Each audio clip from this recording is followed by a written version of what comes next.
जी आया मैं हाँ नवनीत ਸਿੰਘ ਵਧਵਾ। ਚਾਈਨਾ ਨੂੰ ਇੱਕ ਵੱਡੀ ਚੁਣੌਤੀ ਲੇਹ ਦੇ ਵਿੱਚ ਪਹੁੰਚ ਕੇ ਪ੍ਰਧਾਨ ਮੰਤਰੀ ਮੋਦੀ ਵੱਲੋਂ ਦਿੱਤੀ ਗਈ। ਪ੍ਰਧਾਨ ਮੰਤਰੀ ਨਰਿੰਦਰ ਮੋਦੀ ਅੱਜ ਲੇਹ ਪਹੁੰਚੇ। ਲੇਹ ਪਹੁੰਚ ਕੇ ਉਹਨਾਂ ਨੇ ਜਵਾਨਾਂ ਦੇ ਨਾਲ ਮੁਲਾਕਾਤ ਕੀਤੀ, ਉਹਨਾਂ ਨੂੰ ਸੰਬੋਧਿਤ ਕੀਤਾ ਔਰ ਉਸ ਸੰਬੋਧਨ ਦੇ ਵਿੱਚ ਕਿਹੜੇ ਵੱਡੇ ਸਵਾਲ ਚਾਈਨਾ ਤੇ ਖੜੇ ਕੀਤੇ। ਖਾਸ ਮਹਿਮਾਨ ਜੁੜ ਚੁੱਕੇ ਨੇ, ਸਿੱਧਾ ਚਰਚਾ ਤੇ ਚੱਲਾਂਗੇ। ਜਿਹੜੇ ਖਾਸ ਮਹਿਮਾਨ ਸਾਡੇ ਨਾਲ ਇਸ ਪੂਰੀ ਚਰਚਾ ਦੇ ਵਿੱਚ ਜੁੜੇ ਹੋਏ ਨੇ, ਭਾਰਤੀ ਜਨਤਾ ਪਾਰਟੀ ਤੋਂ ਰਾਜੇਸ਼ ਬਾਘਾ जी, ਮੀਤ ਪ੍ਰਧਾਨ ਨੇ ਪੰਜਾਬ ਭਾਜਪਾ ਦੇ ਸਾਡੇ ਨਾਲ ਜੁੜ ਚੁੱਕੇ ਨੇ। ਕਾਂਗਰਸ ਤੋਂ ਸੇਖੜੀ ਸਾਹਿਬ, ਸਾਬਕਾ ਸਫੀਰ ਏਪੀ ਸਰਵਰੀਆ ਅਨੰਤ ਪ੍ਰਕਾਸ਼ ਸਨਵਰੀਆ ਜੀ ਸਾਡੇ ਨਾਲ ਜੁੜ ਚੁੱਕੇ ਨੇ। ਇਸ ਤੋਂ ਇਲਾਵਾ ਰੱਖਿਆ ਮਾਹਰ ਪੀਕੇ ਸਹਿਗਲ ਸਾਹਿਬ ਵੀ ਜੁੜ ਚੁੱਕੇ ਨੇ ਔਰ ਡੀਐਸ ਢਿੱਲੋਂ ਸਾਹਿਬ ਵੀ ਸਾਡੇ ਨਾਲ ਲੁਧਿਆਣੇ ਤੋਂ ਜੁੜ ਚੁੱਕੇ ਨੇ। ਸਾਰਿਆਂ ਦਾ ਜੀ ਆਇਆਂ ਕਹਿਣਾ। ਸਹਿਗਲ ਸਾਹਿਬ, ਪਹਿਲੇ ਤੁਹਾਡੇ ਕੋਲ ਆਉਂਗਾ।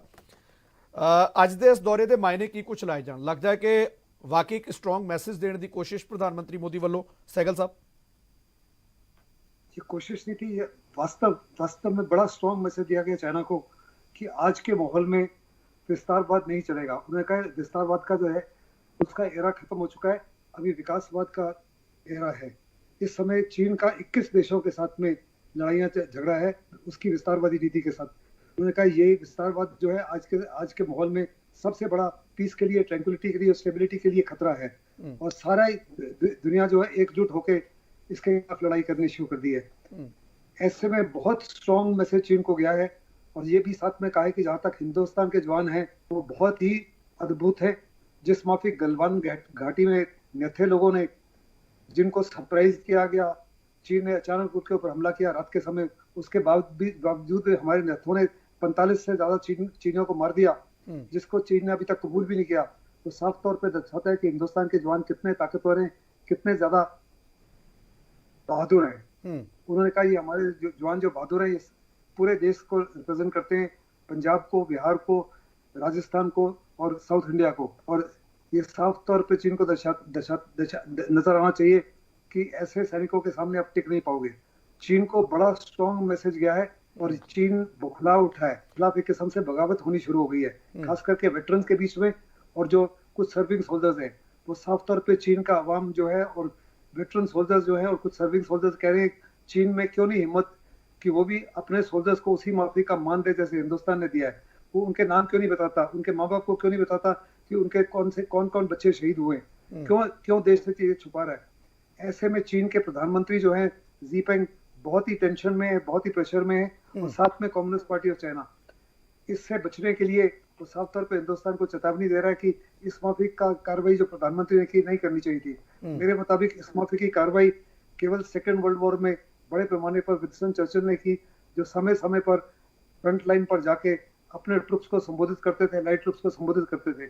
और जिस माफिक से आज प्रधानमंत्री एड्रेस किया ट्रुप्स को, उनका मोरल, उनका मोटिवेशन स्काई हाई हो गया है। ठीक है, किसी भी लड़ाई में मैं ਹੁਣ ਉਹਦੇ ਤੇ ਅੱਗੇ ਚੱਲਣਾ, ਚूंकि ਐਕਸ ਡਿਪਲੋਮੈਟ ਵੀ ਰਹੇ ਨੇ ਹੈਗੇ ਸਨਵਰੀਆ ਸਾਹਿਬ ਔਰ ਫੌਜ ਨਾਲ ਵੀ ਜੁੜੇ ਰਹੇ ਨੇ। ਸਨਵਰੀਆ ਸਾਹਿਬ, ਮੈਂ ਡਿਪਲੋਮੈਟਿਕ ਵੇ ਨਾਲ ਇਸ ਨੂੰ ਸਮਝਣਾ ਚਾਹ ਰਿਹਾ। ਜਿੱਥੇ ਇੱਕ ਪਾਸੇ ਗੱਲਬਾਤ ਚੱਲ ਰਹੀ ਹੋਏ, ਜੋ ਸਵਾਲ ਚਾਈਨਾ ਖੜੇ ਕਰ ਰਹੇ ਕਿ ਜੀ ਕਿਉਂ ਆਏ ਮੋਦੀ ਸਾਹਿਬ, ਲੇਹ ਦਾ ਦੌਰਾ ਨਹੀਂ ਸੀ ਕਰਨਾ ਚਾਹੀਦਾ, ਉਸ ਨੂੰ ਤੁਸੀਂ ਕਿਵੇਂ ਵੇਖਦੇ ਹੋ? ਕਰਨਾ ਚਾਹੀਦਾ ਸੀ ਜਾਂ ਨਹੀਂ ਕਰਨਾ ਚਾਹੀਦਾ? ਨਵਨੀਤ ਜੀ, ਇਹ ਜਿਹੜਾ नरेंद्र मोदी जी का दौरा भारत के माननीय प्रधानमंत्री का है, इट्स ए गेम चेंजर। हुण जिहड़ा दौरा मोदी जी ने किया ने, ये चीज़ सिर्फ मोदी जी कर सकते ने। मोदी है तो पॉसिबल है।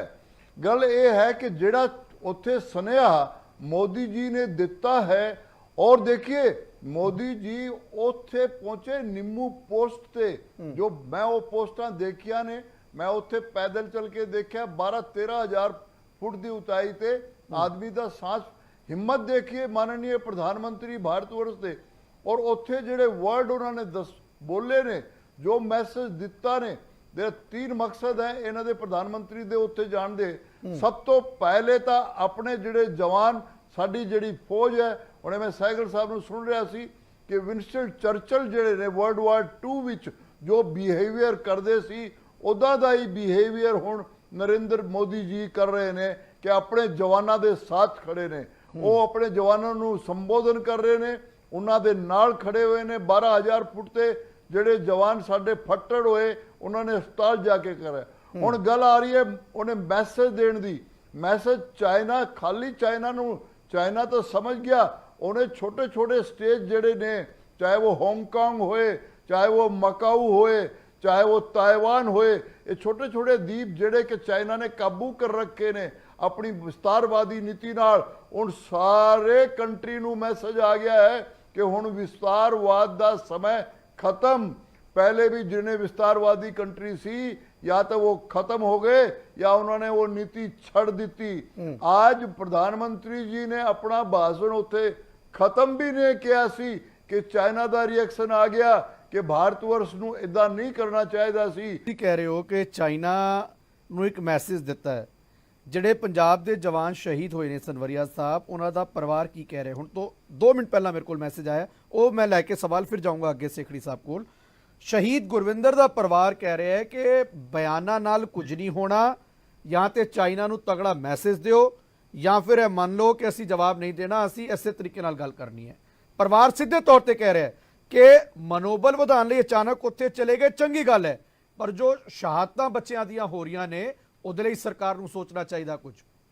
ਸੇਖੜੀ ਸਾਹਿਬ ਜੀ ਇਸ ਤਰ੍ਹਾਂ ਜੀ, ਸਭ ਤੋਂ ਪਹਿਲਾਂ ਤਾਂ ਮੈਂ ਇਹ ਗੱਲ ਆਪਣੀ ਪਾਰਟੀ ਵੱਲੋਂ ਰੱਬ ਵੱਲੋਂ ਕਹਿਣਾ ਚਾਹੁੰਦਾ ਹਾਂ ਕਿ ਪੂਰਾ ਦੇਸ਼ 130 ਦੇ 130 ਕਰੋੜ ਲੋਕ ਜਿਹੜੇ ਨੇ ਹਿੰਦੁਸਤਾਨ ਦੀ ਫੌਜ ਦੇ ਨਾਲ ਖੜੇ ਨੇ, ਦੇਸ਼ ਦੀ ਇੰਟੀਗ੍ਰਿਟੀ, ਦੇਸ਼ ਦੀ ਅਖੰਡਤਾ ਦੇ ਨਾਲ ਖੜੇ ਨੇ।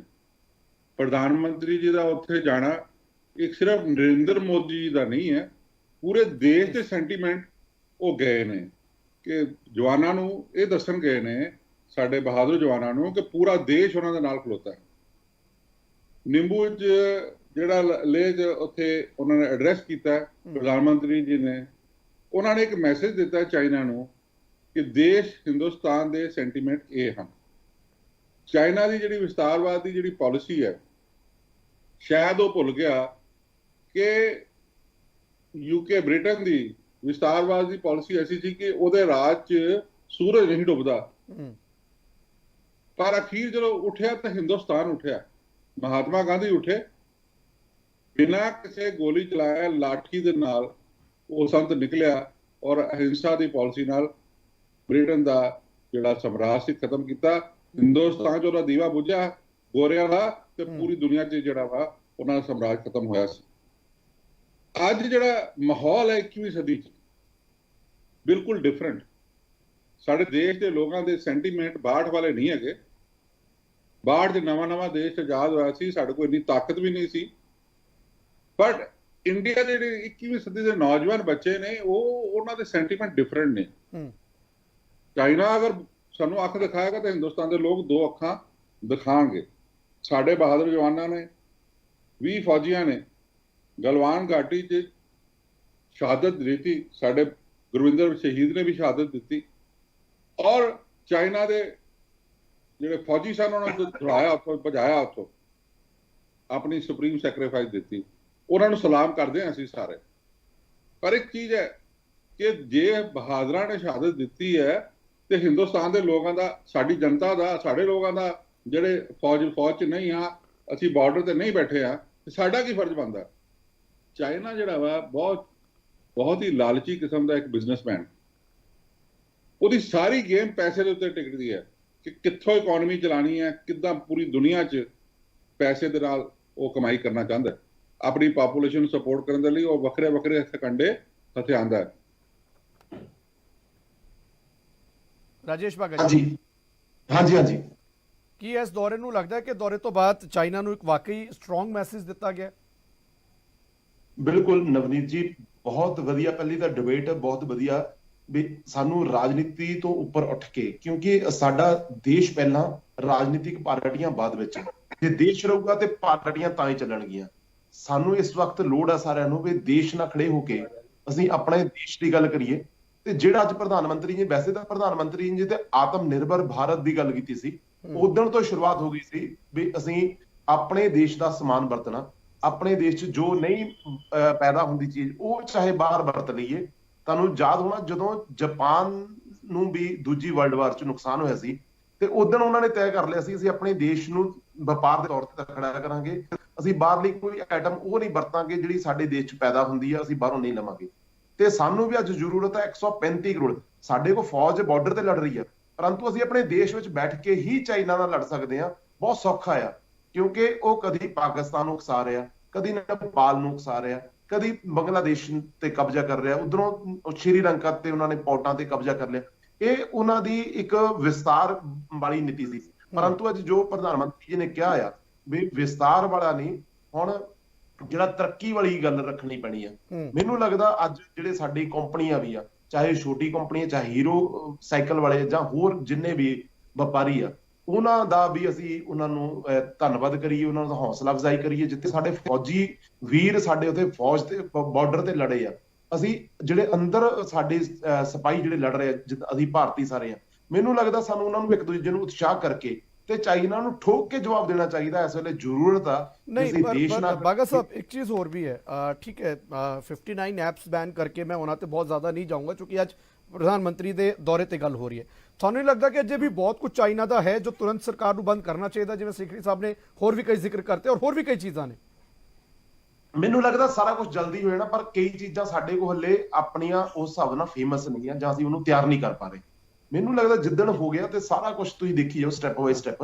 ਪਹਿਲੀ ਸਰਜੀਕਲ ਸਟ੍ਰਾਈਕ ਪਾਕਿਸਤਾਨ ਤੇ ਹੋਈ ਸੀ, ਪਰ ਹੁਣ ਡਿਜੀਟਲ ਸਰਜੀਕਲ ਸਟ੍ਰਾਈਕ ਕੀਤੀ ਹੈ 59 ਵਾਲੀ। ਮੈਨੂੰ ਲੱਗਦਾ ਆਉਣ ਵਾਲੀਆਂ ਸਰਜੀਕਲ ਠੀਕ ਹੈ, ਮੈਂ ਆਉਂਗਾ ਉਹਦੇ ਤੇ। ਢਿੱਲੋਂ ਸਾਹਿਬ, ਦੌਰੇ ਨੂੰ ਤੁਸੀਂ ਕਿਵੇਂ ਵੇਖਦੇ ਹੋ ਔਰ ਕੀ ਵਾਕਈ ਚਾਈਨਾ ਨੂੰ ਕੋਈ ਮੈਸੇਜ ਗਿਆ ਹੈ ਜਾਂ ਆਉਣ ਵਾਲੇ ਦਿਨਾਂ 'ਚ ਚਾਈਨਾ ਵੱਲੋਂ ਵੀ ਇਸ ਤਰ੍ਹਾਂ ਦਾ ਕੋਈ ਜਵਾਬ ਦਿੱਤਾ ਜਾਏਗਾ ਜਿਸ ਤਰ੍ਹਾਂ ਦੀ ਉਹਦੀ ਆਦਤ ਹੈ?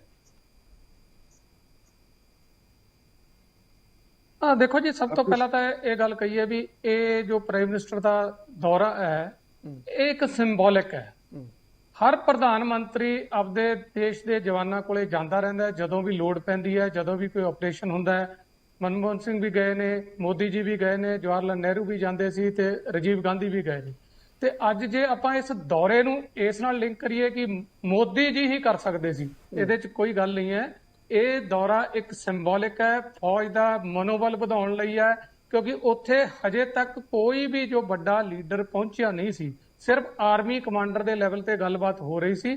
ਇਸ ਕਰਕੇ ਜ਼ਰੂਰੀ ਸੀ ਇੱਕ ਸਰਕਾਰ ਦਾ ਨੁਮਾਇੰਦਾ, ਜਿਸ ਤਰ੍ਹਾਂ ਕਿ ਕੱਲ ਪਹਿਲਾਂ ਡਿਫੈਂਸ ਮਿਨਿਸਟਰ ਨੇ ਜਾਣਾ ਸੀ, ਫਿਰ ਸ਼ਾਇਦ ਮੋਦੀ ਸਾਹਿਬ ਨੇ ਡਿਸੀਜਨ ਲਿਆ ਵੀ ਨਹੀਂ ਇਹ ਮੈਂ ਆਪ ਜਾਵਾਂਗਾ, ਤੇ ਉਹਨਾਂ ਨੇ ਆਪਦੇ ਸਿਰ ਤੇ ਲੈ ਕੇ ਇੱਕ ਵੱਡਾ ਚਿਹਰਾ ਉੱਥੇ ਜਵਾਨਾਂ ਦੇ ਵਿੱਚ, ਫੌਜ ਦੇ ਵਿੱਚ ਜਾਣਾ ਜ਼ਰੂਰੀ ਸੀ, ਖਾਸ ਕਰ ਜਦੋਂ ਆਪੋਜੀਸ਼ਨ ਵੀ ਸਵਾਲ ਪੁੱਛ ਰਹੀ ਸੀ ਇਸ ਤੇ। ਮੋਦੀ ਸਾਹਿਬ ਦਾ ਦੌਰਾ ਇੱਕ ਸਿੰਬੋਲਿਕ ਹੈ, ਜਿਹਦੇ ਨਾਲ ਸਭ ਤੋਂ ਵੱਡਾ ਮੈਸੇਜ ਸਾਡੀ ਆਰਮੀ ਨੂੰ ਜਾਂਦਾ ਹੈ ਕਿ ਦੇਸ਼ ਦੀ ਜੋ ਸਰਕਾਰ ਹੈ ਤੁਹਾਡੇ ਪਿੱਛੇ ਖੜੀ ਹੈ। ਬਾਕੀ ਜੋ ਮੋਦੀ ਸਾਹਿਬ ਇੱਥੇ ਕਿਹਾ ਉਹਨਾਂ ਨੇ ਕਿ ਉਹ 12,000 ਫੁੱਟ ਤੇ ਗਏ ਤੇ ਉੱਥੇ ਪੋਸਟ ਤੇ ਗਏ, ਜਿੱਥੇ ਨਿੰਮੂ ਗਏ ਨੇ ਉਹ ਇੱਕ ਨੈਸ਼ਨਲ ਹਾਈਵੇ ਦੇ ਉੱਤੇ ਹੈ, ਕੋਈ ਪੋਸਟ ਨਹੀਂ ਹੈ, ਇੱਕ ਹੈੱਡਕੁਆਟਰ ਹੈ ਤੇ ਲੇਹ ਤੋਂ ਬਿਲਕੁਲ ਦੂਜੀ ਸਾਈਡ ਤੇ ਹੈ। ਮੈਂ ਦੇਖੋ ਢਿੱਲੋਂ ਸਾਹਿਬ ਜਿਹੜੀ ਗੱਲ ਮੈਂ ਹੁਣੇ ਅਗਲੇ ਸੈਸ਼ਨ ਦੇ ਵਿੱਚ ਕਹਿਣੀ ਸੀ ਉਹ ਵਾਕਈ ਤੁਸੀਂ ਕਹਿਤੀ, ਕਿਉਂਕਿ ਨਿੰਬੂ ਦੀ ਜੇ ਮੈਂ ਗੱਲ ਕਰਾਂ, ਨਿੰਬੂ ਉਹ ਇਲਾਕਾ ਹੈ ਜਿਹੜਾ ਆਪਾਂ ਜਦੋਂ ਕਰਗਿਲ ਤੋਂ ਜਾਂਦੇ ਆ ਲੇਹ ਨੂੰ ਤੇ ਆਈ ਥਿੰਕ ਲਾਮਾਯੂਰੂ, ਔਰ ਲਾਮਾਯੂਰੂ ਤੋਂ ਬਾਅਦ ਨਿੰਮੂ, ਔਰ ਨਿੰਮੂ ਤੋਂ ਬਾਅਦ ਫਿਰ ਲੇਹ ਪੈਂਦਾ। ਉਹ ਤੇ ਕਸ਼ਮੀਰ, ਉਹ ਤੇ ਮਤਲਬ ਲੇਹ ਦਾ ਉਹ ਇਲਾਕਾ ਜਿਹੜਾ ਪਾਕਿਸਤਾਨ ਵਾਲੀ ਸਾਈਡ ਨੂੰ ਲੱਗਦਾ। ਉਹ ਗੱਲ ਵਾਜਬ ਹੈ ਤੁਹਾਡੀ, ਮੈਂ ਇਹਦੇ ਤੇ ਬਿਲਕੁਲ ਸਟੈਂਡ ਕਰਨਾ। ਹਾਂਜੀ ਬਿਲਕੁਲ। ਤੇ ਦੂਸਰਾ, ਚਾਈਨਾ ਨੂੰ ਕੋਈ ਆਬਜੈਕਸ਼ਨ ਨਹੀਂ ਹੋਣਾ ਚਾਹੀਦਾ। ਚਾਈਨਾ ਦੇ ਆਬਜੈਕਸ਼ਨ ਸਿਰਫ ਅਰੁਣਾਚਲ ਤੇ ਹੁੰਦੇ ਸੀ, ਕਿਉਂਕਿ ਅਰੁਣਾਚਲ ਨੂੰ ਆਪਦਾ ਇਲਾਕਾ ਮੰਨਦਾ ਹੈ। ਮੋਦੀ ਸਾਹਿਬ ਪ੍ਰਾਈਮ ਮਿਨਿਸਟਰ ਨੇ ਤੇ ਵੈਲ ਵਿਦਨ ਆਪਣੇ ਏਰੀਏ 'ਚ ਨੇ, ਤੇ ਚਾਈਨਾ ਨੂੰ ਇਹਦੇ ਨਾਲ ਕੋਈ ਤਕਲੀਫ ਨਹੀਂ ਹੋਣੀ ਚਾਹੀਦੀ। ਉਹਨਾਂ ਦਾ ਰਾਈਟ ਹੈ ਉੱਥੇ ਵਿਜ਼ਿਟ ਕਰਨ ਦਾ ਤੇ ਕਰ ਸਕਦੇ ਨੇ, ਉਹ ਪ੍ਰਧਾਨ ਮੰਤਰੀ ਨੇ। ਪਹਿਲਾਂ ਵੀ ਵਿਜ਼ਿਟ ਹੁੰਦੀਆਂ ਰਹੀਆਂ ਨੇ ਤੇ ਉੱਥੇ ਜਾਂਦੇ ਰਹੇ ਨੇ। ਤੇ ਜਿਹੜਾ ਆਪਾਂ ਚਾਈਨਾ ਨੂੰ ਇਸ ਬਾਰੇ ਸੋਚਦੇ ਹਾਂ ਕਿ ਇਹ ਮੋਦੀ ਸਾਹਿਬ ਦੀ ਲੇਹ ਵਿਜ਼ਿਟ ਨਾਲ ਕੋਈ ਬੜਾ ਵੱਡਾ ਮੈਸੇਜ ਗਿਆ, ਉਹ ਮੈਸੇਜ ਨਹੀਂ ਹੈ। ਇਹ ਸਾਡੀ ਐਡਮਿਨਿਸਟ੍ਰੇਟਿਵ ਚੀਜ਼ ਹੈ, ਸਾਡੀ ਆਰਮੀ ਵਾਸਤੇ ਬਹੁਤ ਇੱਕ ਐਕਸ਼ਨ ਜ਼ਰੂਰੀ ਸੀ ਜੋ ਮੋਦੀ ਸਾਹਿਬ ਨੇ ਕੀਤਾ। ਜੋ ਅਸੀਂ ਉਹਨਾਂ ਦਾ ਹਜੇ ਤੱਕ ਚਾਈਨਾ ਦਾ ਕੀ ਵਿਗਾੜ ਲਿਆ ਸੀ? ਇੱਕ ਐਪਸ ਥੋੜੀ ਜਿਹੀ ਅਨਇੰਸਟਾਲ ਕਰਤੀਆਂ, ਕੱਲ ਨੂੰ ਨਵੇਂ ਨਾਮ ਨਾਲ ਉਹ ਗੂਗਲ ਪਲੇ ਸਟੋਰ ਤੇ ਫੇਰ ਆ ਜਾਣਗੀਆਂ ਕਿਸੇ ਦੂਸਰੇ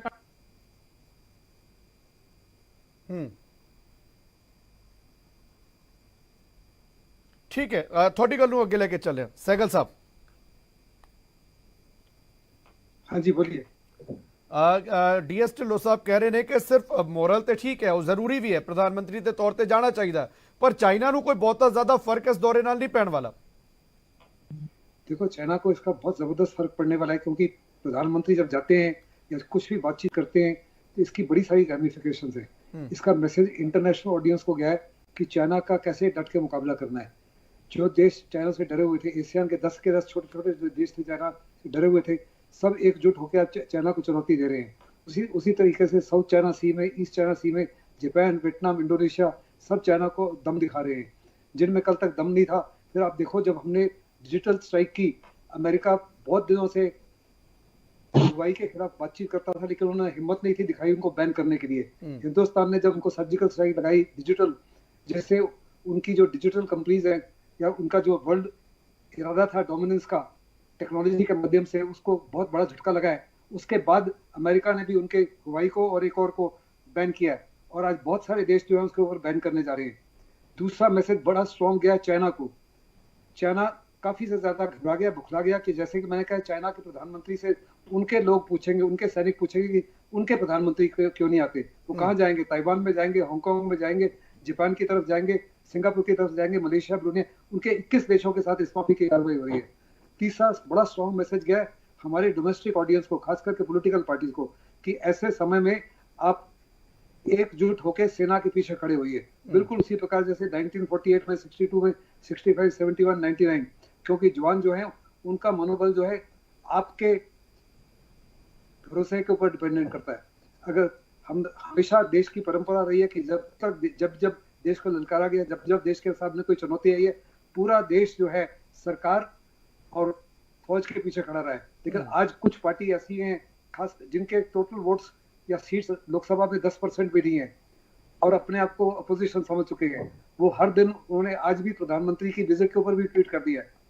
वो हर चीज के ऊपर एक किस्म से मजाक के तौर पे देख रहे हैं। उनको बड़ा क्लियर मैसेज गया कि देशवासी आपको देख रहे हैं, और अगर आपकी नीतियां ऐसे ही रही तो अगले डीएस ढिल्लों साहब कुछ कहना चाह रहे हैं। सहगल साहब आ रहे हैं, डीएस ढिल्लों साहब कुछ कहना चाह रहे हैं। ढिल्लों साहब, हाँ जी, मैं एक गल कह रहा, जे चाइना ਨੂੰ ਕਿਸੇ ਗੱਲ ਦਾ ਫਰਕ ਪੈਣਾ ਹੈ ਤੇ ਮੋਦੀ ਸਾਹਿਬ ਉਹ ਗੱਲ ਦਿੱਲੀ ਬੈਠ ਕੇ ਕਹਿ ਸਕਦੇ ਨੇ। ਚੀਫ ਆਫ ਆਰਮੀ ਸਟਾਫ ਉੱਥੇ ਹੈ, ਸੀਡੀਐਸ ਉੱਥੇ ਹੈ, ਡਿਫੈਂਸ ਮਿਨਿਸਟਰ ਉੱਥੇ ਹੈ। ਚਾਈਨਾ ਨੂੰ ਕੋਈ ਗੱਲ ਸੁਣਾਉਣ ਵਾਸਤੇ ਮੋਦੀ ਸਾਹਿਬ ਨੂੰ ਲੈ ਜਾ ਕੇ ਕੋਈ ਫਰਕ ਨਹੀਂ ਪੈਂਦਾ, ਲੈ ਸਾਨੂੰ ਫਰਕ ਪੈਂਦਾ ਸਾਡੀ ਆਰਮੀ ਨੂੰ ਮੋਰਾਲ ਵਾਸਤੇ। ਜੇ ਚਾਈਨਾ ਨੂੰ ਕੋਈ ਸੱਟ ਮਾਰਨੀ, ਉਹ ਮੋਦੀ ਸਾਹਿਬ ਦਿੱਲੀ ਬੈਠ ਕੇ ਹੀ ਕਰ ਸਕਦੇ ਨੇ, ਲੈ ਜਾਣ ਦੀ ਲੋੜ ਨਹੀਂ। सनवरिया साहब, और चौथा सबसे बड़ा जो मैसेज गया है, ढिल्लों साहब ਨੂੰ ਕਹਿਣਾ ਚਾਹੁੰਦਾ ਕਿ ਕੋਈ ਚੀਜ਼ ਨੂੰ ਐਪਰੀਸ਼ੀਏਟ ਕਰਨਾ ਸਿੱਖ ਲਓ। ਸਹਿਗਲ ਸਾਹਿਬ ਹੁਣ ਬਹੁਤ ਸੁਲਝੇ ਤਰੀਕੇ ਤੇ ਦੱਸ ਰਹੇ ਨੇ ਕਿ ਇਹ ਕਹਿੰਦੇ हैं ਕਿ ਸਿੰਬੋਲਿਕ ਨੇ ਪ੍ਰਧਾਨ ਮੰਤਰੀ ਦਾ। ਦੇਖिए ਢਿੱਲੋਂ ਸਾਹਿਬ ਸੁਣ ਲਿਓ ਹੁਣ, ਔਰ ਸੁਣਨ ਦੀ ਗੱਲ ਕਰੋ। ਤੁਸੀਂ ਤਾਂ ਸਰਜੀਕਲ ਸਟ੍ਰਾਈਕ ਦੇ ਉਹ ਐਵੀਡੈਂਸ ਮੰਗਣ ਵਾਲੇ ਆਦਮੀ ਹੋ। ਤੁਸੀਂ ਗੱਲ ਨੂੰ ਮੰਨਿਆ ਕਰੋ। ਪ੍ਰਧਾਨ ਮੰਤਰੀ ਦਾ ਕੰਮ ਜਾ ਕੇ ਬਾਰਡਰ पे ਲੜਨਾ ਨਹੀਂ होता है। ਅੱਜ ਜਿਹੜਾ ਤੁਸੀਂ ਜਿਹੜਾ 62 ਵਿੱਚ ਜੋ ਕਬਾੜਾ ਕਰਾਤਾ ਕੰਟਰੀ ਦਾ, आज वो प्रधानमंत्री ने जाके कहा कि सारी गलवान घाटी सारे हिंदुस्तान दी है। तुसी मिस इन्फॉर्मेशन मत दो। आज जो मैसेज गया है, इन्ना स्ट्रोंग मैसेज गया चाइना नू कि चाइना नू इमीडिएटली, प्रधानमंत्री तो उत्थे ही सी, उन्होंने मैसेज दिता कि भारत वर्ष कोई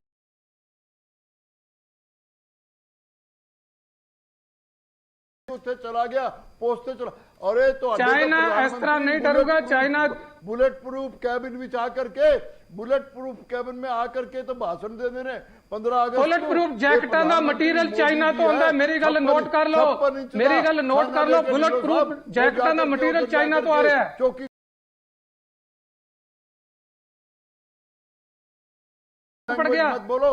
ਤੁਹਾਡਾ ਰਾਹੁਲ ਗਾਂਧੀ तो वही गल बोलता है। ਤੁਸੀਂ तो पोस्टर बॉय हो कांग्रेस वालों, जेड़ा और पोस्टर बॉय मैं राहुल लैंग्वेज लेकर। देखो, अगर कांग्रेस पार्टी ने गलतियां करी है, कांग्रेस पार्टी ने गलतियां करी है, तो लोगों ने कांग्रेस को घर भेज दिया। पार्टी ने ਤੁਹਾਡੇ पॉलिटिकल विल नहीं रही है ਤੁਹਾਡੀ जो मरकर। मैं पॉलिटिकल पार्टी से नहीं हूं, आपको शायद पता नहीं है। तो तुसी सनवरिया साहब, मैं किसी पॉलिटिकल पार्टी से नहीं हूं। लैंग्वेज वो बोल रहे हो नहीं, आपने नहीं। देखो सनवरिया साहब, उन्होंने सनवरिया साहब एक मिनट, डीएस ढिल्लों साहब ने, सनवरिया साहब, डीएस ढिल्लों साहब ने गल की है कि असी मोराल बूस्ट किया, चंगी गल है। उन्होंने कहा कि चाइना नू फर्क नहीं पैना था। इतिहास में नहीं, आगे का एक्शन सोचिए। ठीक है सेखड़ी साहब, इतिहास नहीं बदल सकते आप, वो आपको इतिहास नहीं बदल सकता। पॉलिटिकल गेम छोड़िए। कांग्रेस कहती है ये बीजेपी ने किया, बीजेपी कहती है ये किया। अगर ये बात भी आप नहीं मानेंगे तो गलत इन्फॉर्मेशन। ठीक है सेखड़ी साहब, आर्य सनवरिया साहब आ रहे हैं। मैं आर्य आर्मी के लिए बहुत बड़ी बात है, ढिल्लों साहब, आर्मी के लिए बहुत बड़ी बात है, पर चाइना के लिए नहीं है। सनवरिया साहब, आर्मी के लिए बड़ी बात है, चाइना के लिए नहीं है। कह रहे ने आर्मी ਲਈ ਬਹੁਤ ਜ਼ਰੂਰੀ ਸੀਗਾ, ਪਰ ਚਾਈਨਾ ਨੂੰ ਕੋਈ ਬਹੁਤਾ ਮੈਸੇਜ ਨਹੀਂ ਗਿਆ। ਮੈਂ ਉਹਦੇ ਤੇ ਆਉਂਗਾ ਤੁਹਾਡੇ ਕੋਲ, ਆਉਂਗਾ ਸਨਵਰਿਆ ਸਾਹਿਬ, आऊंगा। 1 मिनट दो बस, आऊंगा। सेखड़ी साहब, ऐसा है, मैं हैरान है कि ਜਿਹੜੀ ਚੀਜ਼ ਪੂਰਾ ਦੇਸ਼ ਦੇ ਸੈਂਟੀਮੈਂਟ ਨੇ ਉਹਦੇ ਤੇ ਵੀ ਇਸ ਤਰ੍ਹਾਂ ਦੀ ਡਿਬੇਟ ਲੋਕ ਕਰ ਸਕਦੇ ਨੇ। ਆਪਾਂ ਬਾਰ-ਬਾਰ ਪੋਲੀਟੀਕਲ ਲੀਡਰਸ ਨੂੰ ਕ੍ਰਿਟਿਸਾਈਜ਼ ਅਨਨੈਸੈਸਰੀ ਕਿਉਂ ਕਰਦੇ ਰਹਿੰਦੇ? ਅੱਜ ਦਾ ਮੁੱਦਾ ਸਿਰਫ ਇਹ ਹੈ ਕਿ ਚਾਈਨਾ ਨੂੰ ਹਿੰਦੁਸਤਾਨ ਦੇ ਲੋਕਾਂ ਦਾ ਮੈਸੇਜ ਦੇਣਾ ਚਾਹੀਦਾ ਸੀ ਕਿ ਨਹੀਂ ਸੀ ਦੇਣਾ ਚਾਹੀਦਾ? ਡੈਫੀਨੇਟਲੀ ਐਵਰੀਬਾਡੀ ਸੇ ਕਿ ਦੇਣਾ ਚਾਹੀਦਾ ਸੀ। ਤੇ ਜਿਸ ਤਰ੍ਹਾਂ ਪ੍ਰਧਾਨ ਮੰਤਰੀ ਗਿਆ, ਇਸ ਤੋਂ ਵਧੀਆ ਮੈਸੇਜ ਹੋਰ ਕਿਸ ਤਰ੍ਹਾਂ ਦਿੱਤਾ ਜਾ ਸਕਦਾ? ਸੋ ਦੀ ਕੁਐਸਚਨ ਹੈ, message country the Puri not only China, Hindustan ਦੇ ਲੋਕਾਂ ਦਾ 21ਵੀਂ ਸਦੀ 'ਚ ਕੀ ਐਟੀਟਿਊਡ ਆ ਪੂਰੀ ਦੁਨੀਆ ਨੂੰ ਪਤਾ ਚੱਲ ਗਿਆ। ਸੋ ਇਸ ਲਈ ਇਹਦੇ ਤੇ ਕੋਈ ਡਿਬੇਟ ਹੈ ਨਹੀਂ। ਪਰ ਮੇਰਾ ਖਿਆਲ ਹੈ ਰਾਹੁਲ ਜੀ ਨੂੰ ਕਿਉਂ ਕ੍ਰਿਟਿਸਾਈਜ਼ ਕਰ ਰਹੇ ਨੇ ਭਾਈ ਸਾਹਿਬ, ਇਹ ਤੇ ਮੈਂ ਹੈਰਾਨ ਹੈ। ਕਿਆ ਰਾਹੁਲ ਜੀ ਕੋ ਡਰਦੇ ਨੇ? ਰਾਹੁਲ ਜੀ ਵੀ 21ਵੀਂ ਸਦੀ ਦੇ ਨੌਜਵਾਨ ਨੇ ਜਿਹੜੇ ਕਿ ਹਿੰਦੁਸਤਾਨ ਦੇ ਮੋਸਟ ਪੈਟਰੀਓਟਿਕ ਫੈਮਿਲੀ ਚੋਂ ਪੂਰੇ ਦੇਸ਼ ਦੇ ਨਾਲ ਖੜੇ ਨੇ, ਜਵਾਨਾਂ ਦੇ ਨਾਲ ਖੜੇ ਨੇ। ਇਹ ਕੁਝ ਲੋਕਾਂ ਦੀ ਆਦਤ ਬਣ ਗਈ ਹੈ ਕਿ ਅਨਨੈਸੈਸਰੀ ਉਹਨਾਂ ਨੂੰ ਕ੍ਰਿਟਿਸਾਈਜ਼ ਕਰਦੇ। ਇਹ ਸਹੀ ਨਹੀਂ ਹੈ। ਤੁਸੀਂ ਰਾਹੁਲ ਜੀ ਦੇ ਕਿਸੇ ਵੀ ਡਿਬੇਟ ਦੇ ਕਿਸੇ ਵੀ ਐਕਸ਼ਨ ਦੇ ਉੱਤੇ ਡਿਬੇਟ ਕਰਨਾ ਚਾਹੁੰਦੇ ਹੋ, ਲੈਟਸ ਡਿਬੇਟ। ਉਹ ਜੋ ਕਰ ਰਹੇ ਨੇ, ਜੋ ਸੈਂਟੀਮੈਂਟ ਲੋਕਾਂ ਦੇ ਦੱਸਦੇ ਪਏ ਨੇ, ਉਹ ਪੋਲੀਟੀਕਲ ਗੱਲ ਹੈ ਕਿ ਜੇ ਬੀਜੇਪੀ ਕੋ ਗੱਲ ਕਰਦੀ ਹੈ ਤੇ ਕਾਂਗਰਸ ਪਾਰਟੀ ਦਾ ਕੀ ਵਿਊ ਪੁਆਇੰਟ ਹੈ। ਉਹ ਦੇਸ਼, ਸਾਡਾ ਦੇਸ਼ ਸੁਤੰਤਰ ਭਾਰਤ ਹੈ, ਫ੍ਰੀडम ਆਫ ਸਪੀਚ ਹੈ, ਅਸੀਂ ਕੁਝ ਵੀ ਗੱਲ ਕਰ ਸਕਦੇ ਹਾਂ। ਪਰ ਜਿਹੜੀ ਅੱਜ ਦੀ ਡਿਬੇਟ ਹੈ, ਇਹ ਦੇਸ਼ ਦੀ ਅਖੰਡਤਾ ਦੇ ਲਈ, ਦੇਸ਼ ਦੇ ਸਿਪਾਹੀਆਂ ਦੇ ਲਈ, ਦੇਸ਼ ਦੀ ਆਰਮੀ ਦੇ ਲਈ, ਆਈਟੀਬੀਪੀ ਔਰ 에ਅਰ ਫੋਰਸ ਦੇ ਲਈ ਖਲੋਣ ਦੀ ਜ਼ਰੂਰਤ ਹੈ। ਸਾਰਾ ਦੇਸ਼ ਇਕੱਠਾ ਖਲੋਤਾ ਹੈ। ਇਸ ਲਈ ਮੈਂ ਕਾਂਗਰਸ ਪਾਰਟੀ ਦੇ ਬਿਹਾਫ ਤੇ ਕਹਿ ਰਿਹਾ ਕਿ ਅਸੀਂ ਸਾਰੇ ਦੇਸ਼ ਦੇ ਜਵਾਨਾਂ ਦੇ ਨਾਲ, ਪੂਰੇ ਦੇਸ਼ ਦਾ ਸੈਂਟੀਮੈਂਟ ਹੈ ਕਿ ਚਾਈਨਾ ਨੂੰ ਸੇ ਨੋ ਟੂ ਚਾਈਨਾ। ਆਪਾਂ ਚਾਈਨਾ ਦਾ ਕੋਈ ਸਮਾਨ, ਦੇਖੋ ਕੁਝ ਫਰਜ਼ ਜਵਾਨਾਂ ਦੇ ਨੇ, ਕੁਝ ਫਰਜ਼ ਲੀਡਰਾਂ ਦੇ ਨੇ, ਕੁਝ ਫਰਜ਼ ਅਹੁਦੇ ਤੇ ਬੈਠੇ ਲੋਕਾਂ ਦੇ, ਸਰਕਾਰ ਦੇ ਵਿੱਚ ਬੈਠੇ ਲੋਕਾਂ ਦੇ, ਕੁਝ ਫਰਜ਼ ਜਨਤਾ ਦੇ ਵੀ ਹੈ। ਅੱਜ ਜੇ ਅਸੀਂ ਆਪਣੇ ਘਰਾਂ ਦੇ ਵਿੱਚ ਚਾਈਨਾ ਨੂੰ ਬਾਹਰ ਕੱਢ ਦਈਏ ਨਾ, ਤੇ ਚਾਈਨਾ ਹਿਲ ਜਾਏਗਾ। ਐਡੀ ਵੱਡੀ ਮੰਡੀ ਹੈ ਇੰਡੀਆ, 130 ਕਰੋੜ ਲੋਕਾਂ ਦੀ, ਕਿ ਦੁਨੀਆ ਦਾ ਕੋਈ ਮੁਲਕ ਇਨਕਲੂਡਿੰਗ ਅਮਰੀਕਾ ਇੰਡੀਆ ਨੂੰ ਇਗਨੋਰ ਨਹੀਂ ਕਰ ਸਕਦਾ। ਸਾਡੀ ਜਨਤਾ ਨੂੰ, ਸਾਡੇ ਦੇਸ਼ ਨੂੰ, ਸਾਡੀ ਕੌਮ ਨੂੰ ਇਗਨੋਰ ਨਹੀਂ ਕਰ ਸਕਦਾ। ਇਸ ਲਈ ਅੱਜ ਜ਼ਰੂਰਤ ਹੈ ਉਹੀ ਸੱਤਿਆਗ੍ਰਹਿ ਜਿਹੜਾ ਮਹਾਤਮਾ ਗਾਂਧੀ ਜੀ ਨੇ ਕਿਹਾ ਸੀ ਕਿ ਵਿਦੇਸ਼ੀ ਕੱਪੜੇ ਸਾੜ ਦਿਓ। ਅੱਜ ਸਾਨੂੰ ਉਸੇ ਤਰ੍ਹਾਂ ਪੂਰੇ ਦੇਸ਼ ਨੂੰ ਚਾਈਨਾ ਦਾ ਸਮਾਨ ਜਿਹੜਾ ਘਰੋਂ ਕੱਢ ਦੇਣਾ ਚਾਹੀਦਾ ਔਰ ਕੋਈ ਨਵਾਂ ਖਰੀਦਣਾ ਨਹੀਂ ਚਾਹੀਦਾ। ਆ ਡਿਜੀਟਲ ਵਰਲਡ ਹੈ, ਚਾਈਨਾ ਦੀ ਕੋਈ ਐਪ ਯੂਜ਼ ਨਹੀਂ ਕਰਨੀ ਚਾਹੀਦੀ। ਜਿਹੜੀਆਂ ਬੈਨ ਹੋ ਗਈਆਂ ਵੈਰੀ ਗੁੱਡ, ਜਿਹੜੀਆਂ ਬੈਨ ਨਹੀਂ ਹੋਈਆਂ ਉਹ ਵੀ ਯੂਜ਼ ਨਹੀਂ ਕਰਨੀ ਚਾਹੀਦੀ ਨੌਜਵਾਨ ਬੱਚਿਆਂ ਨੂੰ, ਕਿ ਚਾਈਨਾ ਦਾ ਕੋਈ ਐਪ ਅਸੀਂ ਯੂਜ਼ ਨਹੀਂ ਕਰਨਾ, ਚਾਈਨਾ ਦੀ ਕੋਈ ਅਸੀਂ ਸੋਸ਼ਲ ਮੀਡੀਆ ਤੇ ਗੱਲ ਯੂਜ਼ ਨਹੀਂ ਕਰਨੀ। Let's forget about China. India Bahadur ਹੈ, ਦੇਸ਼ ਇੱਕ ਬਹਾਦਰ ਦੇਸ਼ ਦੀ ਤਰ੍ਹਾਂ ਉੱਭਰ ਰਿਹਾ। 21ਵੀਂ ਸਦੀ 'ਚ ਦੇਸ਼ ਦਾ ਰੁਖ ਜਿਹੜਾ ਡਿਫਰੈਂਟ ਹੈ। ਸੋ ਅਸੀਂ ਉਹਦੇ ਨਾਲ ਸਾਰੇ ਇਕੱਠੇ ਆ, ਪੂਰੀਆਂ ਪੋਲੀਟੀਕਲ ਪਾਰਟੀਆਂ ਦੇਸ਼ ਦੇ ਇਸ ਮਾਹੌਲ ਦੇ ਨਾਲ, ਦੇਸ਼ ਦੀ ਇਸ ਸੈਂਟੀਮੈਂਟ ਦੇ ਨਾਲ ਜੁੜੀਆਂ ਹਨ। ਸਨਵਰੀਆ ਸਾਹਿਬ, ਸੋ ਉੱਥੇ ਕੋਈ ਡਿਬੇਟ ਨਹੀਂ ਹੈ। ਸਨਵਰੀਆ ਸਾਹਿਬ, ਨਹੀਂ ਸੇਖਰੀ ਸਾਹਿਬ, ਮੈਂ ਇਹ ਤੁਹਾਡੇ ਸੈਂਟੀਮੈਂਟ ਦਾ ਬੜਾ ਸਵਾਗਤ ਕਰ ਰਿਹਾ ਹਾਂ। ਔਰ ਜੋ ਆਪ ਜੋ ਗੱਲ ਕਰ ਰਹੇ ਨੇ, ਮੈਂ ਇਹ ਕਹਿ ਰਿਹਾ ਕਿ ਅਸੀਂ ਹੁਣ ਇੱਕ ਵੈਰੀ ਨੈਸ਼ਨਲ ਚੈਨਲ ਤੇ ਬੈਠੇ ਹੋਏ ਨੇ, ਔਰ ਨੈਸ਼ਨਲ ਚੈਨਲ 'ਤੇ ਜੋ ਵੀ ਅਸੀਂ ਕੋਈ ਗੱਲ ਕਰਦੇ ਨੇ ਉਹ ਸਾਰੀ ਮੈਂ ਇਹ ਕਹਿਣਾ ਚਾਹੁੰਦਾ ਕਿ ਅਸੀਂ ਸਾਰੇ ਭਾਰਤ ਵਰਸ਼ ਦੇ ਵਾਸੀ, ਔਰ ਇਹ ਜਿਹੜੇ ਅੱਜ ਸਿਰਫ ਡਿਬੇਟ ਹੋ ਰਹੀ ਹੈ ਕਿ ਉੱਥੇ ਮੈਸੇਜ ਕੀ ਗਿਆ, ਪ੍ਰਧਾਨ ਮੰਤਰੀ ਉੱਥੇ ਜੋ ਗਏ ਨੇ ਸਿੰਬੋਲਿਕ, ਕੋਈ ਕਹਿ ਰਿਹਾ ਸਿੰਬੋਲਿਕ ਹੈ, ਕੋਈ ਮੈਸੇਜ ਜਿਹੜਾ ਹੈ ਕਿ ਪ੍ਰਧਾਨ ਮੰਤਰੀ ਉੱਥੇ ਹੀ ਸੀ। ਚਲੋ मैं मन ले रहा कि वो कितने ब्रिगेड हैडक्वार्टर में सी 14,000 फुट भी इतने, मैं उत्थे उस इलाके ते घूम के आया सेखरी साहब, मैं उत्थे नौकरी की है। 14,000 फुट ऊंचाई माने रख, मैं वो चलो उन छो लोगों को तकलीफ होती है कि मोदी जी ने जोड़ा मैसेज दिता है वो चाइना नू बहुत स्ट्रोंग दिता कि जे अख दिखाओगे अख निकाल देंगे। हुणे जोड़े साडे शहीद फौजी पंजाब दे होए सी उन्हां दी फैमिली दी मैं सुन रहा सी तो आज उन्होंने तसल्ली होएगी जो मोदी जी ने कहा।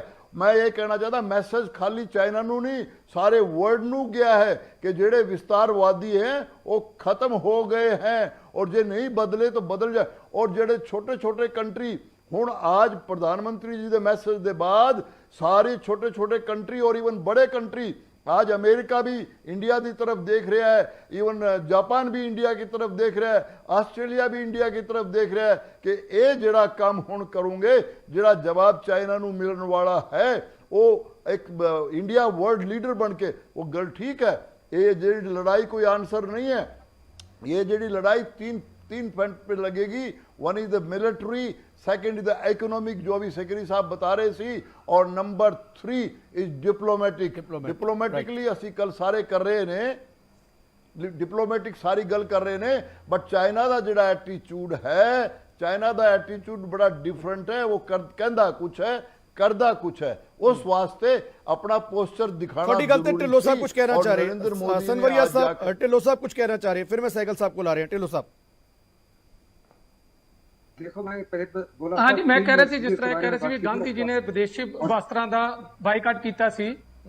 हाँ ते उदों अंग्रेजां दी सरकार सी जदों गांधी जी ने विदेशी चीज़ां दा बाईकाट कीता सी, ਉਹ ਲੋਕਾਂ ਨੂੰ ਕਰਨਾ ਪੈਣਾ ਸੀ। ਅੱਜ ਸਾਡੀ ਚੁਣੀ ਹੋਈ ਸਰਕਾਰ ਹੈ, ਅਸੀਂ ਲੋਕਾਂ ਦਾ ਬਾਈਕਾਟ ਤੋਂ ਪਹਿਲਾਂ ਸਾਡੀ ਸਰਕਾਰ ਉਹ ਇੰਪੋਰਟ ਨੂੰ ਬੈਨ ਕਰੇ। ਕਿਉਂ ਅਸੀਂ ਲੋਕਾਂ ਦੀ ਉਮੀਦ ਕਰੀਏ ਵੀ ਲੋਕ ਜੋ ਸਸਤੀ ਚੀਜ਼ ਦਾ ਇੱਕ ਆਲਟਰਨੇਟਿਵ ਹੁੰਦਾ ਉਹ ਖਰੀਦ ਲੈਂਦੇ ਨੇ, ਪਰ ਸਰਕਾਰ ਬੈਨ ਕਰੇ ਤੇ ਨਾਲ ਨਾਲ ਜਿੰਨਾ ਚਿਰ ਸਾਡੀ ਇੰਡਸਟਰੀ ਕੰਪੀਟੀਟਿਵ ਨਹੀਂ ਹੋਏਗੀ, ਉਹਨਾਂ ਨੂੰ এনवायरमेंट ਨਹੀਂ ਮਿਲੇਗੀ ਉਸ ਕਾਸਟ ਤੇ ਉਹ ਪ੍ਰੋਡਕਟ ਬਣਾ ਕੇ, ਉਹਨਾਂ ਚਿਰ ਸਸਤੀ ਚੀਜ਼ ਕਦੇ ਵੀ ਵਿਕਣੋਂ ਨਹੀਂ ਹਟੇਗੀ। ਇਹ ਸਾਨੂੰ ਸਮਝ ਲੈਣਾ ਚਾਹੀਦਾ ਹੈ। ਇਸ ਦਾ ਆਲਟਰਨੇਟਿਵ ਬਣਾਵਾਂਗੇ ਤਾਂ ਉਹ ਬੰਦ ਹੋਊਗੀ, ਨਹੀਂ ਤੇ ਗਰੀਬ ਆਦਮੀ ਸਸਤੀ ਚੀਜ਼ ਖਰੀਦੂਗਾ, ਦੀਵਾਲੀ ਤੇ ਲੜੀਆਂ ਖਰੀਦੂਗਾ। ਉਸ ਨੂੰ ਨਾ ਮਾਰੋ, ਜਿਹੜਾ ਇੰਪੋਰਟਰ ਲਿਆ ਕੇ ਸਿੱਟ ਰਿਹਾ ਇੱਥੇ ਮਾਰਕੀਟ 'ਚ ਉਸ ਨੂੰ ਰੋਕੋ, ਇੰਪੋਰਟ ਬੈਨ ਕਰੋ ਤਾਂ ਇਹ ਸੱਟ ਮਾਰੀ ਜਾਏਗੀ। सहगल साहब थोड़ी गल का जवाब ढिल्लों साहब मैं लूंगा बागा साहब तो। सहगल साहब अब मैंने कहा था कि प्रधानमंत्री की जो दौरा है इसके 4 बेसिस गए हैं कि इंटरनेशनल कम्युनिटी को, एक चाइना को, पाकिस्तान को, डोमेस्टिक ऑडियंस को और एक सेना को, हिंदुस्तान की सेना को। उन्होंने साफ तौर पे कहा है कि आज पूरा देश जो है एकजुट होकर आपके पीछे खड़ा है। हमको आपके ऊपर हर प्रकार का भरोसा है, हमको विश्वास है और हम साफ तौर पे जानते हैं कि आपके हाथों में देश की एकता, देश की अखंडता, देश की आबरू, देश की छवि बिल्कुल कायम रहेगी और हम आपकी हर प्रकार की जरूरतें जो है उनको पूरा करेंगे। साथ ही साथ मैं आपको बताना चाहता हूँ कि 59 ऐप्स को तो बैन किया, आज देश ने 5000 और चाइना के आइटम्स जो हैं उनको भी बैन कर दिया है। साथ ही साथ कुछ पॉलिटिकली कुछ और इश्यूज के हैं। पहली बार हिंदुस्तान ने साफ तौर पे कहा है कि जो चाइना ने कार्रवाई की है हांगकांग में ये बेबुनियाद थी और गलत है, यानी दूसरे लफ्जों में हमने डिप्लोमेटिकली चाइना को अटैक करना शुरू किया। बागा साहब जिहड़ी गल ढिल्लों साहब ने कह रहे सी कि बैन कर देना इंपोर्ट नू इंडिया चाइना का जिन्ना भी समान आ रहा है, फैसला सरकार ने लेना। हुण वो 70 साल या 100 साल पुराना देश नहीं है कि सरकार भी या हुकूमत भी अंग्रेजी होए और फैसले भी सानू ही लेने पैण। हुण सरकार ले सकती है। बिल्कुल मैं सहमत हाँ, सरकार फैसले ले सकती, ले रही है। ते प्रधानमंत्री जी का जिदन उन्होंने नारा दिता सी आत्म निर्भर भारत, उस दिन उन्होंने दस्सिया सी भी पहला जो कोरोना फैलन तो पहला साडे देश च एक भी मास्क जिहड़ा N95 नहीं बनता सी, ना साडे PPE किट्टां बनदियां सी, पर एक हफ्ते बाद ਅਸੀਂ 2 ਲੱਖ ਮਾਸਕ ਤੇ 2 ਲੱਖ ਕਿੱਟਾਂ ਬਣਾਉਣ ਲੱਗ ਪਏ। ਇਸ ਤਰ੍ਹਾਂ ਦੇ ਬਹੁਤ ਸਾਰੇ ਪ੍ਰੋਡਕਟ ਜਿਹੜੇ ਸਾਡੇ ਜਿਸ ਤਰ੍ਹਾਂ ਬਣ ਸਕਦੇ ਆ ਉਹ ਦੂਜੇ ਦੇਸ਼ਾਂ ਨਾਲੋਂ ਸਸਤੇ ਤੇ ਵਧੀਆ ਅਸੀਂ ਤਿਆਰ ਕਰ ਰਹੇ ਹਾਂ। ਦੁਨੀਆ ਭਰ ਦਾ ਸਮਾਨ ਅਸੀਂ ਤਿਆਰ ਕਰ ਸਕਦੇ ਹਾਂ। ਅੱਜ ਭਾਰਤ ਉਹ ਨਹੀਂ ਆ, ਪਰ ਬਹੁਤ ਚੀਜ਼ਾਂ ਤੇ ਬੈਨ ਹੋਇਆ ਆ ਤੇ ਆਉਣ ਵਾਲੇ ਕੁਝ ਦਿਨਾਂ 'ਚ ਤੁਸੀਂ ਦੇਖੋਗੇ ਜਿਸ ਤਰ੍ਹਾਂ ਸਾਡਾ ਦੇਸ਼ ਅੱਗੇ ਵਧ ਰਿਹਾ ਤੇ ਜਿਸ ਤਰ੍ਹਾਂ ਸਾਡੇ ਲੋਕ ਤਿਆਰ ਹੋ ਰਹੇ ਆ। ਇਹ ਪਹਿਲੀ ਵਾਰੀ ਆ ਵੀ ਸੈਨਾ ਦੇ ਨਾਲ ਆਮ ਲੋਕ ਖੜੇ ਆ। ਬਹੁਤ ਖੁਸ਼ੀ ਵਾਲੀ ਗੱਲ ਆ ਕਿ ਅੱਜ ਦੇਸ਼ ਪਹਿਲਾਂ ਆ, ਰਾਜਨੀਤੀ ਬਾਅਦ ਵਿੱਚ ਆ ਤੇ ਮੈਨੂੰ ਲੱਗਦਾ ਆਉਣ ਵਾਲੇ ਦਿਨਾਂ 'ਚ ਜਿਹੜਾ ਪ੍ਰਧਾਨ ਮੰਤਰੀ ਨੇ ਅੱਜ ਮੈਸੇਜ ਦਿੱਤਾ, ਆਉਣ ਵਾਲੇ ਕੁਝ ਦਿਨਾਂ 'ਚ ਤੁਹਾਨੂੰ ਹੋਰ ਵੀ ਤਕੜੇ ਮੈਸੇਜ ਮਿਲਣਗੇ। ਆਪਾਂ ਸਾਰੇ ਦਿਖਾਂਗੇ ਅਸੀਂ ਪ੍ਰਧਾਨ ਮੰਤਰੀ ਜੀ ਦੇ ਨਾਲ ਆ, ਉਹਨਾਂ ਦਾ ਹਰੇਕ ਸਿਪਾਹੀ ਦੇ ਨਾਲ ਆ। ਇੱਕ ਹੋਰ ਗੱਲ ਜਿਹੜਾ ਸਿਪਾਹੀਆਂ ਨੂੰ ਸਾਡੇ ਉਹਨਾਂ ਨੇ 20 ਸਿਪਾਹੀ ਮਾਰੇ ਸੀ, ਸਾਡੇ ਸਿਪਾਹੀਆਂ ਨੇ ਜਾ ਕੇ ਸ਼ਹੀਦ ਹੋਏ 47 ਸਿਪਾਹੀ ਮਾਰੇ। ਹਾਂ ਸਾਡੇ ਸੌਰੀ ਮੈਂ ਮਾਫੀ ਚਾਹੁੰਦਾ ਵੀ ਸਾਡੇ ਉਹਨਾਂ ਨੇ ਸ਼ਹੀਦ ਕੀਤੇ ਜਿਹੜੇ 20 ਮਾਰੇ ਸਿਪਾਹੀ ਨਹੀਂ ਜਾਂਦੇ ਤੇ ਸਾਹਿਬ, ਸ਼ਹੀਦ ਹੁੰਦੇ ਨੇ ਫੌਜੀ। ਹਾਂ ਫੌਜੀ, ਮੈਂ ਮਾਫੀ ਮੰਗਦਾ। ਕਿਆ ਉਹਨਾਂ ਨੇ ਸਾਡੇ ਫੌਜੀਆਂ ਨੇ ਸ਼ਹੀਦ ਹੁੰਦੇ। ਉੱਧਰ ਜਾ ਕੇ ਹਾਂ ਸ਼ਹੀਦ ਕਰਕੇ ਉਹਨਾਂ ਨੂੰ ਤੇ ਸਾਡੇ 20 ਸ਼ਹੀਦ ਕੀਤੇ ਸੀ, ਪਰ ਸਾਡੇ ਜਾ ਕੇ ਉੱਧਰ ਉਹਨਾਂ ਨੇ 47 ਮਾਰੇ ਸੀ ਉਹਨਾਂ ਦੇ। ਤੇ ਮੈਨੂੰ ਲੱਗਦਾ ਇੱਕ ਮੈਸੇਜ ਸੀ, ਕਿਉਂਕਿ ਫੌਜ ਨੂੰ ਪਹਿਲੀ ਵਾਰੀ ਇੰਨੀ ਖੁੱਲੀ ਛੁੱਟੀ ਦੇਣੀ, ਮੈਂ ਪਹਿਲਾਂ ਵੀ ਕਿਹਾ ਵੀ ਇੱਕ ਸਰਜੀਕਲ ਸਟ੍ਰਾਈਕ ਪਾਕਿਸਤਾਨ ਦੇ ਅੰਦਰ ਕਰਨੀ, ਇਹ ਵੀ ਇੱਕ ਮਿਸਾਲ ਸੀ। ਉਸ ਤੋਂ ਬਾਅਦ ਜਿਹੜੀ ਸਰਜੀਕਲ ਸਟ੍ਰਾਈਕ ਹੁਣ 59 ਐਪਸ ਤੇ ਕੀਤੀ ਆ ਜਾਂ ਹੋਰ ਜਿਹੜਾ ठीक है, मैं समझ गया थोड़ी गल। अखीरला कमेंट सनवरिया साहब जी। मैं बिल्कुल नवनीत जी, आज प्रधानमंत्री जी ने नींबू ते जाके जिहड़ा मैसेज दिता है, ओदा crux of the story that सारा वर्ल्ड, चाहे वो छोटी कंट्रियां हो चाहे वो बड़ी कंट्रियां हो, वो भारत वर्ष की तरफ देख रही है कि ये जिहड़ा ड्रैगन है, जोड़ा जहर फैला रहा है, इनू जो कोई नथ डाल सकूगा, जे इनू कोई काबू कर पाऊगा तो वो भारत वर्ष है। और भारत वर्ष की सशक्त सेनाएं सारे 131 करोड़ भारतवासियों के सपोर्ट नाल इनू बहुत जल्दी ही कंट्रोल करके ਇਹਦਾ ਵਿਸਤਾਰਵਾਦ खत्म कर उम्मीद की जा सकती है। बहुत बहुत धन्यवाद सनवरिया साहब, शेखड़ी साहब, बागा साहब, सहगल साहब ते ढिल्लों साहब। पर सवाल बड़े बरकरार ने, मैसेज की दिता गया और मैसेज देने दे नाल अगला बड़ा सवाल है कि हुण जो चाइना नू चुनौती खुलेआम विस्तारवाद दे ਉਹਦੇ ਮਨਸੂਬਿਆਂ ਤੇ ਪਾਣੀ ਫੇਰ ਕੇ ਇੱਕ ਬਿਆਨ ਰਾਹੀਂ ਦਿੱਤੀ ਹੈ ਕਿ ਵਾਕਈ ਉਹ ਡਰੈਗਨ, ਅੱਗ ਉਗਲਣ ਵਾਲਾ ਡਰੈਗਨ ਠੰਡਾ ਹੋਏਗਾ। ਇੱਕ ਸਭ ਤੋਂ ਵੱਡਾ ਸਵਾਲ ਹੈ। ਇਜਾਜ਼ਤ ਦਿਓ, ਧੰਨਵਾਦ, ਸਤਿ ਸ਼੍ਰੀ ਅਕਾਲ।